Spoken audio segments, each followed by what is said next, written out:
Vamos a hacer un viaje a la antigua Grecia. Pero ojo, no vamos a visitar los grandes templos ni a leer a sus filósofos. No, lo vamos a hacer a través de objetos que a primera vista parecen, bueno, mucho más humildes. Sus vasijas de cerámica.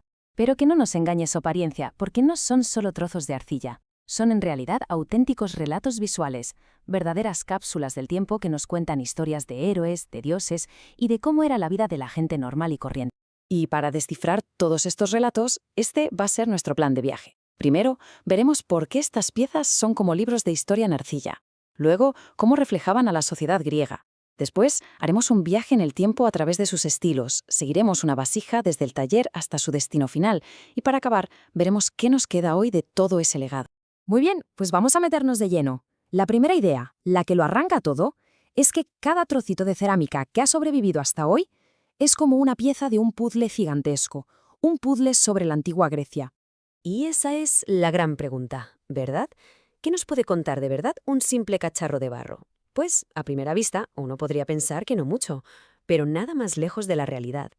Es, literalmente, como un mensaje en una botella que alguien lanzó al mar hace más de 2000 años.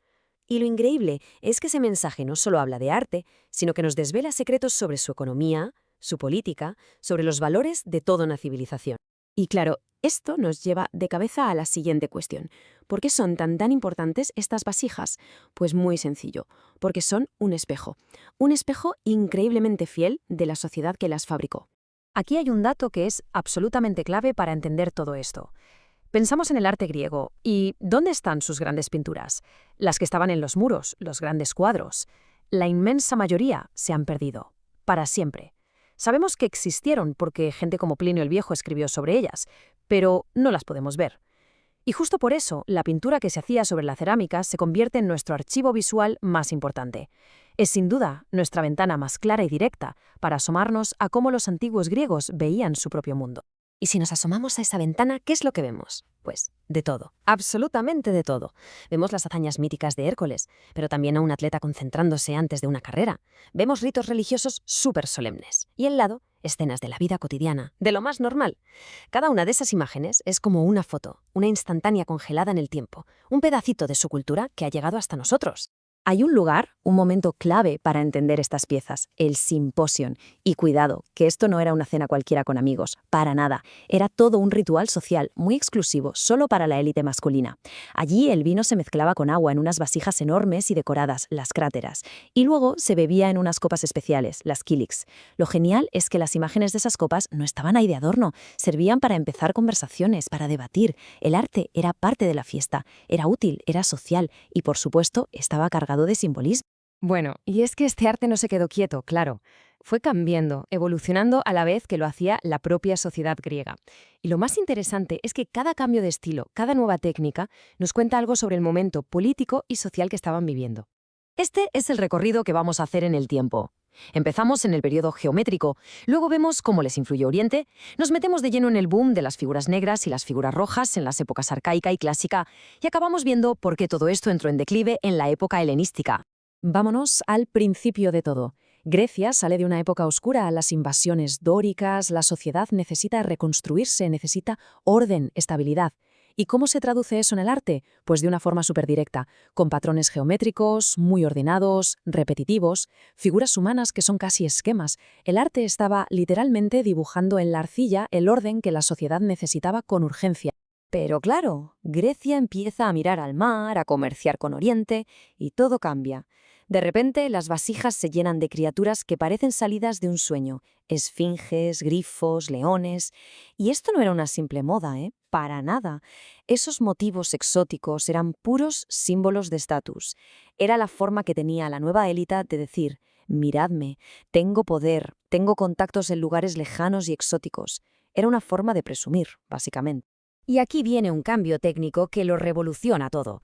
Primero, en la época arcaica, tenemos la técnica de figuras negras, es decir, siluetas negras pintadas sobre el color rojo natural de la arcilla. Pero luego, en la época clásica, le dan la vuelta a la tortilla, hacen lo contrario, pintan el fondo de negro y dejan que las figuras destaquen con el color de la arcilla. Este paso a las figuras rojas fue un antes y un después. ¿Por qué? Porque permitía un nivel de detalle, una expresividad en los músculos, en las caras, que era impensable antes. De repente, los artistas ya no solo creaban siluetas, ahora podían dibujar de verdad. Ya en el apogeo del clasicismo, la cerámica tiene una nueva competencia, la pintura de gran formato, la de caballete. Y los grandes artistas, como el famoso Polignoto, ya no se conforman con pintar un cuerpo perfecto, buscan algo más, buscan capturar el ethos del personaje, o sea, su carácter, sus emociones, lo que le pasa por dentro. El arte se pone a la altura de la filosofía. Se busca en las figuras la misma verdad interior, el mismo equilibrio, que los grandes pensadores estaban buscando con sus ideas. Y para conseguir ese nuevo nivel de realismo, inventaron una técnica clave, la esquiagrafía. Dicho de forma sencilla, es el sombreado. Empezaron a usar luces y sombras para dar sensación de volumen, de profundidad, para crear la ilusión de que algo es tridimensional en una superficie que es plana. Esto fue, de verdad, un paso de gigante. Estaban sentando las bases del naturalismo que marcaría toda la historia del arte occidental. Y llegamos al final de esta etapa. El mundo que conocían los griegos salta por los aires con Alejandro Magno. Ese universo de pequeñas ciudades-estado independientes desaparece y en su lugar surgen enormes reinos, mucho más cosmopolitas. Y en este nuevo orden mundial, los gustos cambian, las prioridades son otras, y la cerámica pintada, que estaba tan unida a la vida de la polis, a sus rituales cívicos, sencillamente se queda atrás, pierde su sentido, su protagonismo. Vale, hemos visto la evolución artística, pero ¿cómo se hacían estas cosas? ¿Quién las usaba? Ahora vamos a meternos, por así decirlo, en la trastienda. Porque estas vasijas no eran la obra aislada de un genio solitario, sino el producto de un sistema económico y social súper organizado.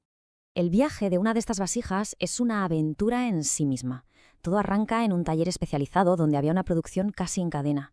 Y a veces el artista, ya fuera el alfarero o el pintor, firmaba su obra. Esto es importantísimo. Es una de las primeras veces en la historia que vemos esa conciencia de esto lo he hecho yo. Luego, la pieza se subía a un barco y podía acabar en cualquier rincón del Mediterráneo. Era una mercancía muy valorada. ¿Y su destino final? Pues podía ser casi cualquier cosa. Acabar en una fiesta, como ofrenda a un dios en un templo, o incluso en una tumba, como parte del ajuar funerario.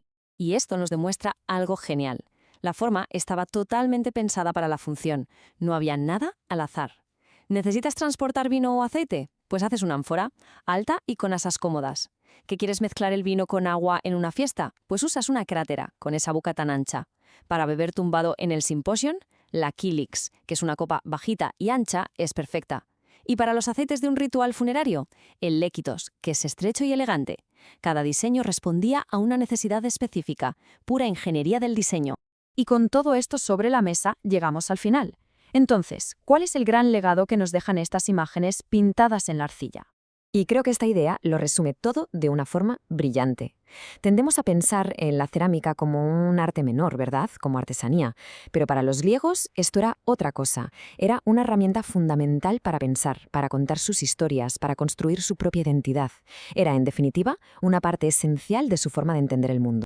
Por tanto, la conclusión es clara.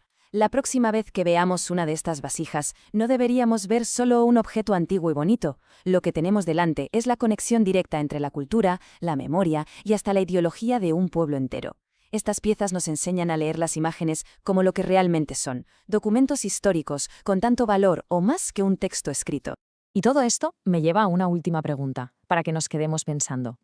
Imaginemos que dentro de 2000 años alguien encuentra los objetos que usamos hoy en día. No sé, un smartphone, un vaso de cartón de café, unas zapatillas de una marca famosa. ¿Qué historia contarían de nosotros? ¿Qué dirían de nuestros valores, de nuestros mitos modernos, de nuestras obsesiones? A lo mejor, igual que pasa con las vasijas griegas, nuestros objetos cotidianos cuentan una historia sobre nuestra civilización mucho más profunda de lo que somos capaces de ver ahora mismo.